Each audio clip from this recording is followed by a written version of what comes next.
నాకు ఒక ఒక డౌట్ అయితే వచ్చింది. అదేంటంటే మనం ఒక ఇంజిన్ తీసుకుందాం. అది కార్ ఇంజిన్ అయినా, బైక్ ఇంజిన్ అయినా, ఏరోప్లేన్ ఇంజిన్ అయినా ఏదైనా సరే. ఒక ఇంజిన్ తీసుకుందాం. సో, ఆ ఇంజిన్‌కి మనం ఇంధనాన్ని పోస్తే, ఫ్యూయల్‌ని పోస్తే ఆ ఇంజిన్ అనేది ఆటోమేటిక్‌గా నడుస్తుంది. సో, ఇక్కడ మనం హ్యూమన్ బాడీని, ఇంజిన్‌ని కంపేర్ చేద్దాం. సో, హ్యూమన్ బాడీలో ఆత్మ ఉంది. ఆత్మ హ్యూమన్ బాడీని నడిపిస్తుంది అని చెప్పి అందరూ అంటారు. కానీ ఈ ఇంజిన్ ఏదైతే ఉందో, ఈ ఇంజిన్‌ని కూడా ఆత్మ నడిపిస్తుందా? ఆ ఇంజిన్‌లో కూడా ఆత్మ ఉందా?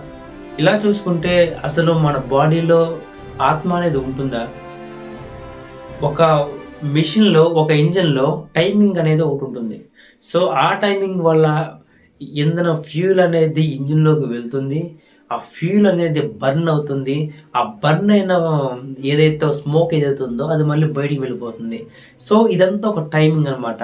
ఈ టైమింగ్‌ని సెట్ చేయకుండా మనం ఇంజిన్‌ని బిగిస్తే, ఆ ఇంజిన్ ఖచ్చితంగా అది ఎన్ని సంవత్సరాలైనా అది అలాగే ఉంటుంది. అస్సలు స్టార్ట్ అవ్వదు కూడా.